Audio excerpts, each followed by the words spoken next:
जम्मू कश्मीर की राजनीति में क्या कोई बड़ा बदलाव हो सकता है एक बार फिर से? क्योंकि इस तरह का माहौल लग रहा है जैसे धारा 370 जब हटाई गई थी तो ऐसा ही माहौल लगता था। क्या होने वाला है, क्या होगा, क्या धारा 370 हटने वाली है या नहीं हटने वाली है? इस तरह के प्रश्न तब भी जो थे वो उठकर सामने आते थे। लेकिन अब एक बार फिर से मीटिंगों के दौर जो हैं वो शुरू हो गए हैं। लेकिन हम एक बात ज़रूर कहना चाहेंगे, हमारी जनता अगर चाहे तो वो कुछ भी कर सकती है, उसमें इतनी काबिलियत है। 2014 के बाद से एक राजनीति में बहुत बड़ा बदलाव आया। जो गुंडागर्दी पहले नेताओं ने डाल रखी थी वो लोगों ने एक झटके में समाप्त कर दी। और अब जो लोग गुंडागर्दी कर रहे हैं, जो मनमानियां कर रहे हैं, उनका भी ऐसा ही माहौल बना हुआ है। भाजपा घबराई हुई है, डरी हुई है कि क्या क्योंकि वो बाहर तो निकल नहीं पा रहे। अगर वो बाहर निकलते हैं तो लोग सवाल पूछते हैं, अंदर बैठते हैं तो भी लोग ये कहते हैं कि आप अंदर क्यों बैठे हैं, आप बाहर आ जाएं। तो वो परेशान हैं कि हम क्या करें, क्या आने वाले समय में लोग हमें वोट देंगे या नहीं देंगे। ऐसे में उनको कोई ऐसा फैसला लेना है जो समाज हित में हो, जिससे समाज, ये जनता जो है वो एक बार फिर से कहे कि नहीं, भाजपा ही इकलौती ऐसी पार्टी है जो हर चीज़ कर सकती है, असंभव को संभव बना सकती है, भाजपा है। तो शायद इसी तरह के प्रयास जो हैं वो यहाँ पर किए जा रहे हैं। दिल्ली के अंदर आज एक मीटिंग चल रही है। यहाँ पर हमारे एलजी साहब, बीवीआर सुब्रमण्यम साहब, इसके अलावा बड़े बड़े पार्टियों के लीडर, ये सारे लोग बैठकर मीटिंग कर रहे हैं। एक मीटिंग यहाँ जम्मू के अंदर भी एक मीटिंग होने वाली है। हमारे नए जो चीफ सेक्रेटरी साहब आए हैं वो एक मीटिंग ले रहे हैं, जिसमें उन्होंने डीसी जितने भी हैं जम्मू कश्मीर के उनको इनवाइट किया। ये वीडियो कॉन्फ्रेंसिंग के थ्रू ये मीटिंग होगी। डीसी सारे इनवाइट किए गए हैं, डिवकॉम इनवाइट किए गए हैं, इसके अलावा डीडीसी चेयरमैन इनवाइट किए गए हैं, पुलिस के आला अधिकारी इनवाइट किए गए हैं। लेकिन सवाल ये है, चेयरमैन तो आपने बुलाए हैं लेकिन वो नाराज़ हो गए हैं। जो मेंबर हैं वो कह रहे थे कि हमको तो यहाँ डीसी की पावर जैसा, उन्होंने कहा था कि आप जीते हैं, अब आपको ऐसी पावर आपके पास होगी जैसे डीसी के पास है। वो कह रहे कि हमें कोई पूछ ही नहीं रहा है, हम कौन से डीसी हैं, हमें भी पता चले। तो इन सब चीज़ों पर चर्चा करेंगे कि राजनीति में क्या कोई फेरबदल हो सकता है नहीं। हमारे साथ बात करने के लिए सुनील डिम्पल हैं। सुनील डिम्पल जी का ही चुनाव हम क्यों करते हैं ये हम आपको थोड़ा सा बता दें, क्योंकि लोगों को कई बार ऐसा लगता है कि सुनील डिम्पल जी का ही इंटरव्यू कर रहे हैं, तो उसकी वजह एक बताएं हम आपको कि कुछ बातें ये हैं जो ये कहते हैं वो कुछ सटीक होती हैं। प्रशासन को जानना ज़रूरी है, लोगों को जानना ज़रूरी है, क्योंकि कुछ बातें समाज हित में हैं। वो बातें अगर ये कह रहे हैं तो हमारा ये दायित्व बनता है कि हम इनसे पूछें। अच्छा सर, आपका बहुत बहुत स्वागत। धन्यवाद दीपक। आपने ज़्यादा तारीफ तो नहीं की? ज़्यादा तारीफ के, मैं तो एक छोटा सा कार्य करता हूँ। लोगों का प्यार है, लोगों का सहयोग है। जम्मू का धरती पुत्र हूँ, डोगरा हाँ, लोग पसंद करते हैं मिगी है चाहते कि सुनील डिम्पल साड़ी आवाज़ सरकार तक कर पहुँचाता है तो सुनील डिम्पल का साथ देना चाहिए है। तो इस करिए पर मैं ये जानना चाह रहा हूँ, ये जो मीटिंग हो रही है, मीटिंगों की मीटिंग है, अब लोग ये भी अटकलें लगा रहे हैं कि क्या जम्मू को स्टेट बना दिया जाएगा, कश्मीर को यूटी ही रहने दिया जाएगा। और ये जो अरुण मेहता जी एक नया मीटिंग ले रहे हैं, इसका क्या मोटिव है? ये सारी चीज़ें आपको क्या लग रहा है? आपने 3 सवाल किए, तीनों का मैं इकट्ठा जवाब दूंगा। ठीक है।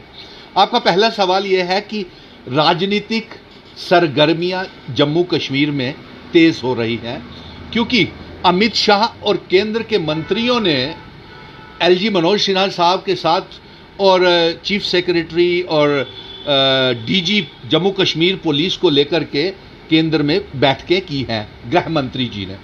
तो इसको लेकर के स्वाभाविक है कि राजनीतिक प्रतिक्रिया की और सियासी सरगर्मियां तेज होगी। हम तो कब से मांग कर रहे थे, लेकिन सियासी सरगर्मियां तेज होने से ज़्यादा जम्मू कश्मीर की आवाम दीपक क्या चाहती है? वो ये चाहती है कि 5 अगस्त 2019 को जो रात के अंधेरे में हमसे छीना गया था उसका हिसाब चाहती है जम्मू कश्मीर की जनता। और जम्मू कश्मीर की आवाम ये चाहती है कि हमें राज्य का दर्जा, हमारा 370 विशेष अधिकार, हमारा स्टेट सब्जेक्ट हमें वापस मिलना चाहिए। 370 के ऊपर जम्मू की जनता तो ऐसा नहीं लगता कि वो 370 वापस चाहती है। कश्मीर की जनता ज़रूर हमें लगता है कि वो ये चाहती है कि 370 वापस आए, लेकिन स्टेट हुड का दर्जा ज़रूर ये दोनों रीजन जो है वो मांगे। मैं आपको ये बताऊं कि अगर हमारा 370 आज होता तो यहां लिक्वर माफिया इतना सरगर्म नहीं होता। अगर हमारा 370 होता तो ना माइनिंग माफिया इतना सरगर्म नहीं होता। अगर हमारा 370 होता तो हमारा ट्रांसपोर्टर, हमारा व्यापारी, हमारा टूरिज्म, हमारा जम्मू कश्मीर का इतिहास, डेमोग्राफी नहीं बदलती।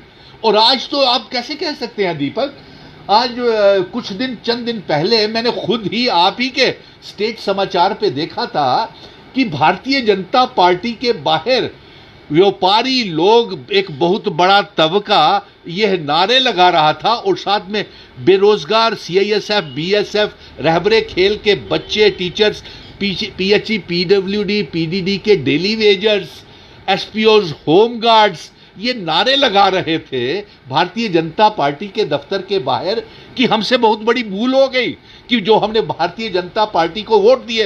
और साथ में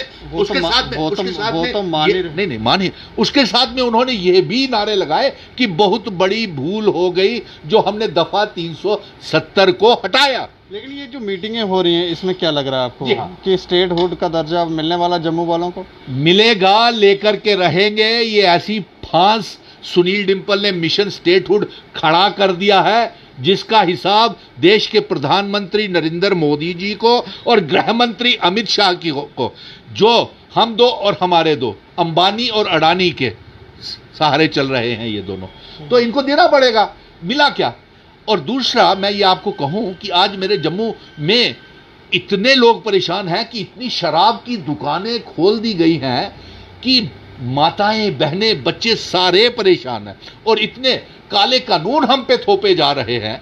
जम्मू को जिस प्रकार से नीलाम किया जा रहा है वो एक हैरानगी की बात है। और मैं आपसे बताऊं, आपके दूसरे सवाल का मैं अब जवाब देने लगा हूं कि जो जम्मू में चीफ सेक्रेटरी अरुण कुमार मेहता जी जो एक 4 बजे आज शाम को बैठक लेने वाले हैं, तो उसके संदर्भ में मैंने ये आपको बता दूं और जम्मू के दर्शकों को भी इमीडिएटली मैं ये बता देता हूं कि मैंने जम्मू कश्मीर सरकार को, लेफ्टिनेंट गवर्नर मनोज सिन्हा साहब को और चीफ सेक्रेटरी अरुण कुमार मेहता जी को अभी अभी वीडियो रिकॉर्डेड मेमोरेंडम भेजा है जो हमारे जम्मू कश्मीर की मांगों को लेकर के और विशेष तौर पे मेरे जम्मू डिवीजन की मांगों को लेकर के मैंने डिविजनल कमिश्नर राघव लंगर साहब के हाथ से और डीसी जम्मू अंशल गर्ग साहब को ये वीडियो रिकॉर्डेड मेमोरेंडम दे दिया है और उनसे गुजारिश की है कि शाम को जब 4 बजे आप वीडियो कॉन्फ्रेंस करें तो हमारी ये मांगे ज़रूर उसमें डिस्कस करें। ये सिर्फ चाय टी पार्टी तक ये मीटिंग सहमत नहीं रहनी चाहिए। और उस मांगे एक बार फिर से जो मांगे उसमें मैंने रखी हैं दीपक, मैंने सबसे पहली मांग रखी है कि आते ही अरुण कुमार मेहता साहब ने ये घोषणा की कि वो 7 लाख बिजली के मीटर्स लगाने जा रहे हैं और हमने ये डिविजनल कमिश्नर साहब से ये गुजारिश की है। और इस मीटिंग में मैंने इसलिए ये वीडियो रिकॉर्डेड मेमोरेंडम भेजा, एक तो मैं जम्मू का बेटा हूं, जम्मू दा बेटा हूं, और दूसरा मेरे जम्मू मंदिरें दे शहर दे और जम्मू जिले दा शहर दा कोई भी नुमाइंदा उहदे विच नहीं है, उस मीटिंग के बीच में नहीं है। इसलिए मैंने ये मेमोरेंडम जम्मू कश्मीर सरकार को और चीफ सेक्रेटरी को भेजा है कि जम्मू शहर की नुमाइंदगी कौन करेगा, तो उसमें डिस्ट्रिक्ट डेवलपमेंट कमिश्नर साहब होंगे। मैं अपने district development commissioner Anshul Garg की जिम्मेवारी क्यों ना लगाऊं, अपने जम्मू डिवीजन के डिविजनल कमिश्नर डिवकाम राघव लंगर साहब की क्यों जिम्मेवारी ना लगाऊं कि हमें ये चीज़ें चाहिए। और उसमें जो सबसे प्राथमिकता मैंने दी है कि मेरे जो पावर प्रोजेक्ट्स हैं जम्मू के, सलाल और उड़ी हाइडल प्रोजेक्ट्स हैं, वो हमें वापस दिए जाएं और जो स्मार्ट मीटर 7 लाख लगाने की घोषणा की है उसको अभी स्थगित किया जाए, रोका जाए उस योजना को। और ये एडमिनिस्ट्रेटिव फैसले नहीं होते हैं, ये चुनी हुई सरकार के लिए रख छोड़े। और साथ में मैंने यह भी कहा है कि बाहर के किसी भी कंपनी के साथ MOU कोई भी पावर प्रोजेक्ट का हस्ताक्षर नहीं किया जाना चाहिए। साइन हो गया तो अब क्या? जो साइन हो गए हैं उन्हें वापस भी तो किया जा सकता है, उसके ऊपर हम अपनी टर्म्स एंड कंडीशंस भी तो रखी जा सकती हैं। तो नेता अपनी क्रेडिबिलिटी समाप्त करते हैं, साइन करने के बाद बोलेंगे नहीं जी अब हम नहीं, वो ऐसा थोड़ी होता है। ऐसा नहीं होता है ना। तो शर्तें क्या रखी? उसमें शर्तें ये होनी चाहिए थी कि देखिए वो 40 सालों के बाद हमें, मैं उसमें तो अगर सफलता या नाकामयाबी या ये कहेंगे कि नादानी अगर रही है तो वो हमारे नुमाइंदों की रही है, जो सांसद हैं हमारे, जिन्होंने उसके बीच में ये शर्तें रखवानी चाहिए थी कि बिजली की प्राइवेटाइजेशन नहीं होगी, बिजली के तमाम डेली वेजरों को पक्का किया जाएगा, PDD के डेली वेजरों को, और स्मार्ट मीटर्स नहीं लगेंगे, बिजली सस्ते दामों में मिलेगी। अब क्या करें अगर PMO मंत्री जितेंद्र सिंह जी और जुगल किशोर जी ने ये शर्तें नहीं रखवाई? तो इसीलिए तो सुनील डिम्पल पिछले 30 सालों से ये संघर्ष कर रहा था कि मेरे पावर प्रोजेक्ट मुझे वापस मिलने चाहिए, जमीन पानी सब मेरा। और उसके बाद लेकिन इसमें चेयरमैन भी हैं, DDC चेयरमैन, उनको वो नहीं बात रखेंगे। मैं चाहूंगा कि वो भी रखें और उसके साथ साथ राज्य के दर्जे की मांग भी रखें, अपना विशेष अधिकार की मांग की भी रखें। और मैं देखता हूं कि कल ये जब सुर्खियां बनेंगी तो इस मीटिंग में क्या क्या डिस्कस हुआ होगा, इसके ऊपर टकटकी लगाए मेरा जम्मू के लोग देख रहे हैं। पर मैं ये कहना चाहूँगा, ये मतलब इतनी हिम्मत रखते हैं कि अपनी बात रख पाएंगे? अब देखिए मैं उस तरफ नहीं जाऊंगा, मुझे उस गतिरोध में मत डालिए। मैं कुछ कंस्ट्रक्टिव काम करना चाहता हूं। मैं और दूसरी मांग मैंने दीपक, मैंने ये पूछे ना मैंने मांगे क्या कर रखी हैं। मांगे मेरी दूसरी मांग है कि जितने भी मेरे PHE, PDD, PWD के डेली वेजर्स हैं, रहबरे खेल टीचर्स हैं, CISF, BSF के बच्चे हैं, जो NYC home guards, SPOs, village defence committees के मेंबर्स हैं, ट्रेन मेडिकल असिस्टेंट्स हैं, उनकी भर्ती जल्द से जल्द रेगुलराइजेशन की बात यहाँ पे होनी चाहिए चीफ सेक्रेटरी के साथ, क्योंकि वो बेचारे पिछले 15-20 सालों से तड़प रहे हैं, उनकी कोई नुमाइंदगी नहीं कर रहा, उनकी कोई सुनवाई नहीं कर रहा, और भाजपा वालों ने तो अपना पल्ला ही झाड़ लिया है उनसे। इतना आते ही, इतना चीफ सेक्रेटरी साहब के ऊपर आते ही इतना सारा प्रेशर डाल दिया जाएगा तो वो जेल पाएंगे? अरे भाई चीफ सेक्रेटरी साहब ने अकेले थोड़ी, उनके नीचे इतनी बड़ी एडमिनिस्ट्रेशन है, इतनी बड़ी मशीनरी है, इतनी बड़ी सरकार है। अगर कोई सफल होता है तो ये जिम्मेवारी मैं ऑन कर लेता हूं भाई, मुझे दे दीजिए। सुनील डिम्पल अगर एक हफ्ते के अंदर अंदर ये तमाम जम्मू के मांगों को पूरा नहीं करूं तो मुझे धरती पुत्र सुनील डिम्पल नहीं कहना। इतना बड़ा असला मशीनरी है। सुन लीजिए ना, आप मुझे राजनीति की तरफ क्यों धकेल रहे हैं? मुझे कुछ सही बातें करके लोगों की आवाज जो है सरकार तक पहुंचानी। मैं कुछ कहना चाह रहा हूं कि आपकी बातें राजनीति की तरफ खींचती हैं। नहीं देखिए, मुझे राजनीति मत बनाइए। कथनी और करने में अंतर होता है। भाजपा के नेता भी बड़े बड़े भाषण दिया करते थे, हमको लाइए, हम देखिए यहाँ पर क्या से क्या कर देंगे, लेकिन अब करने में परेशानी तो आती ही है ना। अब आप बोलेंगे एक सप्ताह में मैं ये कर दूंगा, तो हम तो बोलेंगे ना कि ये तो ऐसा ना हो कि आप वहाँ बैठते ही कुछ उल्टा पड़ जाए सारा मामला। अरे साहब कैसी बात करते हैं? अगर ये मांगे उनको मालूम होती, अगर वो इन मांगों को, टोल प्लाजा, टोल टैक्सीज को हटाना चाहते। अच्छा, तीसरी मांग मेरी सुन लीजिए। एक तो ये मैंने कहा है, दूसरा ये कहा है कि घर घर जो मोहल्ले मोहल्ले में शराब की दुकानें खोली जा रही हैं, जो लीक्वर माफिया मंदिरों के शहर में सरगर्म कर दिया है, उसको बैन लगाया जाना चाहिए, उसको प्रतिबंध लगाना चाहिए। क्योंकि और ये भी मैंने मेमोरेंडम में, वीडियो मेमोरेंडम में लिखा है, कहा है कि इतने वैक्सीनेशंस के सेंटर नहीं होंगे जितनी हमारे शराब की दुकानें खोल दी गई हैं। इतने वैक्सीनेशंस नहीं होंगे जितनी शराब आ गई जम्मू में। हकीकत है। और इसको रेवेन्यू भी तो अभी तो लोग ये कहने लगे, रेवेन्यू जनरेट करने के और भी बहुत से साधन हैं कि आप शराब बेच करके, लोगों को शराबी बना करके और गरीब परिवारों के माताओं बहनों को तंग करके, डोमेस्टिक वायलेंस करके आप क्या शराबी बनाना चाहते हो क्या मंदिरों की? आप शराबियों से जब हम बात करते हैं तो वो बोलते हैं जो इकोनॉमी क्रैश हुई है, आप हमें थोड़ी वाइन शॉप खोल के दिखाएं, सारी इकोनॉमी जो है कैसे बूस्ट होती है हम बताते हैं। तो ऐसा लग रहा है कि देश तो ये शराब पीने वाले चला रहे हैं। देखिए साहब, मैं शराब की विरोध में पहले भी था, आज भी हूं और आगे भी रहूंगा। मैं देख रहा हूं मेरे अपने विधानसभा क्षेत्र में आपको और पूरे जम्मू में आज भी सरवाल, शिवनगर, शक्ति नगर, गुज्जर नगर, चौक चबूतरा, हर जगह जम्मू शहर के 75 वार्डों में मैं ये गुजारिश करूंगा कि ये आवाज़ तो चुने हुए नुमाइंदों को, कारपोरेटरों को भी उठानी चाहिए। और ये मैं ये चाहूँगा कि भारतीय जनता पार्टी भी अपना स्टैंड, रुख क्लियर करे कि वो शराब की दुकानें खुलवाना बंद करवाएंगे कि नहीं करवाएंगे। अगर ये शराब की दुकानें बंद नहीं होती है तो ये समझा जाएगा कि भारतीय जनता पार्टी जो है ये शराब की दुकानों को बंद करवाने में असफल रही है। और अगर ये स्मार्ट मीटर्स लगते हैं बिना चुनी हुई सरकार के फैसले के और बिना लोगों के फैसले के लगते हैं तो ये समझा जाएगा, क्योंकि सरकार तो भारतीय जनता पार्टी की है ना, केंद्र में भी उनकी और जम्मू कश्मीर के लेफ्टिनेंट गवर्नर साहब भी उन्हीं के हैं दीपक, तो जिम्मेवारी तो उन्हीं को लेनी पड़ेगी। और इसके साथ साथ मैंने ये भी कहा है कि मेरे यहाँ पे वैक्सीनेशंस की बेहद कमी है। 18 और 45 साल के लोगों को अभी तक वैक्सीनेशन नहीं लगे हैं। ये भी वैक्सीनेशंस की कमी के बारे में और अस्पतालों की जो हालात है, आज मैं पढ़ रहा था समाचार पत्रों में कि डीआरडीओ के जो हॉस्पिटल है वो तो खोल दिए गए हैं, लेकिन वहाँ पे पेशेंट ही नहीं है, क्योंकि वहाँ पे एंथीसिया का और दूसरी कई ऐसे फैसिलिटीज़ हैं जिसके डॉक्टर्स की, वेंटिलेटर्स की प्रैक्टिस ही नहीं है उनको। ये बड़ी गंभीर समस्या खड़ी हो गई। और इसके साथ साथ मैंने ये भी मांग किया है कि मेरे व्यापारियों को, मेमोरेंडम में मेरे व्यापारियों को और ट्रांसपोर्टर्स को इस महामारी में भूखमरी के शिकार हो गए हैं और उन्हें कुछ भी नहीं मिला है, इसलिए मैंने ये मांग करी है कि व्यापारियों का और ट्रांसपोर्टर्स को जो बैंक से लिए हुए लोन है उसके इंटरेस्ट माफ़ किए जाएं। दूसरा, आरटीओ की फीसेस, रजिस्ट्रेशन की फीसेस, इंश्योरेंसेस जो है वो माफ़ की जाए।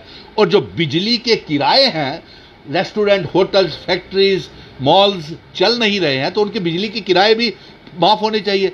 और जो 1,30,00,000 जो हमारे राशन कार्ड होल्डर्स हैं उनको राशन डिपोज के ऊपर से मुफ्त में राशन मिलना चाहिए। अब देखिए दूसरे रियासतों में, अरे ताज्जुब की बात है, अब दीपक ये केंद्र की सरकार जो है ना ये ठीक से काम भी नहीं करने देती है किसी को। अब देखिए दिल्ली में वो केजरीवाल जी मुफ्त में राशन देना चाहते थे एट डोर स्टेप, तो उनको देने की इजाज़त नहीं दी गई। उधर ममता बनर्जी को जो काम है वो करने नहीं दिया जा रहा आराम से, उसके पीछे राज्यपाल साहब लगा दिया है, दिनकर साहब को लगा दिया है। तो ये बातें हैं कि बहुत सी, और इसी तरह जम्मू कश्मीर में भी चुनाव करवाना नहीं चाहते, डिलिमिटेशन बड़ी धीमी रफ्तार से चल रही है, हदबंदी हो नहीं रही, डेली वेजेस अपने। और मैंने ये भी अपने मेमोरेंडम में नौजवानों को बता दूं कि मैंने ये भी लिखा है कि जो एसएसबी की, सर्विस सिलेक्शन बोर्ड की और पब्लिक सर्विस सिलेक्शन की जो पोस्टें खाली पड़ी हुई है उसको भी जल्द से जल्द भरा जाए और चीफ सेक्रेटरी और एलजी साहब उसका भी दिशा निर्देश जारी करें। और साथ में मैंने एक और अहम मांग रखी है कि पुंछ और राजौरी के लोगों के लिए, पुंछ और राजौरी के लोगों के लिए कि वो एक मुगल रोड खोलें ताकि वो लोग कश्मीर तक जा सकें। और इसके साथ साथ आपका जो तीसरा प्रश्न था कि जो जम्मू में रियासत बनने जा रही है और यूनियन टेरिटरी बनने जा रही है, तो मुझे मालूम है कि कल का ये एक वायरल हो रहा है कुछ, जिसको लेकर के आपने ये सवाल किया, तो उसके जवाब में मैं जम्मू कश्मीर के लोगों को ये जवाब दूंगा कि हमें अपना जम्मू कश्मीर रियासत को वापस लेना है। अपने बुजुर्गों की, अपने महाराजाओं का जो मान सम्मान हमसे छीना है वो रियासत हमने वापस लेनी है। और ऐसी कोई यूनियन टेरिटरी जम्मू कश्मीर में और नहीं बनेगी, ये सब अफवाहें हैं। और क्या आप यूनियन टेरिटरी चिनाब वैली को बना रहे हैं या पीर पंजाल को बना रहे हैं? क्या आप डिस्ट्रिक्ट वाइज आप यूनियन टेरिटरीज बनाएंगे क्या? अब मोहल्ला वाइज आप डिस्ट्रिक्ट बनाएंगे क्या? ऐसा नहीं होता है। ये तो अपनी साख बचाने के लिए भाजपा कुछ तो करेगी कुछ तो करेगी, लेकिन अब आगे और नहीं गलत होने देंगे। हम जम्मू कश्मीर और लद्दाख को भी इकट्ठा करेंगे और पीओके गिलगिट बल्टिस्तान को भी इकट्ठा करेंगे। ये क्या चाहते हैं कि ये हमारी विरासत जो हमें मिली हुई है उसको बंटवारा कर देंगे, तहस नहस कर देंगे। आगे ही इन्होंने बहुत हमें नुकसान पहुंचाया है। और लोग जानते हैं अब लोग एक परिवर्तन की लहर शुरू हो गई है और जम्मू कश्मीर में ये सबसे पहले परिवर्तन की लहर। मैं ये चाहूँगा कि जिस प्रकार से अब उत्तर प्रदेश और बाकी के राज्यों में इलेक्शन कमीशन ने चुनाव करवाने हैं, तो जम्मू कश्मीर में भी ये चुनाव जल्द से जल्द करवाए जाएं। यहाँ चुनी हुई सरकार बहाल होनी चाहिए और डीलिमिटेशन जल्द से जल्द होना चाहिए, लेकिन उससे पहले राज्य का दर्जा मिलना बेहद ज़रूरी है। 370 वापस आना बेहद ज़रूरी है। और जब ये चुनी हुई सरकार बनेगी, हम domicile certificate, land act, land laws सब कैंसिल कर देंगे। और ये जो गलत फैसले पावर प्रोजेक्ट्स को लेकर के या बिना लीज के ज़मीनें बाहर के पूंजीपतियों को दी जा रही हैं, ये हम लिक्वर माफिया, माइनिंग माफिया सब खत्म कर देंगे। सो मैं यही सरगर्मियां हो रही हैं यहाँ पे। कुछ राजनीतिक प्रतिक्रिया हो रही है, सियासी गर्मियां हो रही हैं, लेकिन हकीकत यही है कि जो मिशन स्टेटहुड का जो रोड मैप है, उसी के साथ जम्मू और कश्मीर के लोग, लद्दाख के लोग खुशहाल रह पाएंगे और उसी के साथ आतंकवाद, अलगाववाद भी खत्म होगा कि जम्मू कश्मीर, लद्दाख, पीओके, गिलगिट बल्टिस्तान हमारे जम्मू कश्मीर के नए नक्शे का हिस्सा बनने जा रहे हैं। शुक्रिया सर हमसे बातचीत करने के लिए। तो काफ़ी अहम बातें जो हैं इन्होंने रखी हैं और हमें लगता है एडमिनिस्ट्रेशन इसके ऊपर ध्यान दे, लेकिन बात हम अपने लोगों से भी चाहेंगे कि वो ज़रूर बताएं कि क्या अगर ऐसा होता है कि जम्मू को स्टेट और कश्मीर को यूटी में तब्दील कर दिया जाता है तो ये फ़ैसला सही है या इसमें कोई अमेंडमेंट, या आपको लगता है कि किस तरह से स्टेटहुड, क्या जम्मू कश्मीर को वापस बनाना चाहिए, क्या करना चाहिए, इसके ऊपर ज़रूर बताएं। और ये भी बताएं कि धारा 370 क्या वापस आनी चाहिए या नहीं आनी चाहिए। मैं चाहूँगा कश्मीर के तो चाहते ही हैं, लेकिन जम्मू के लोग भी इसके ऊपर राय ज़रूर रखें। बाकी आप देखते रहें दैनिक सवेरा समाचार। मुझे और मेरे सहयोगी अरुण डोगरा को दें इजाज़त। नमस्कार।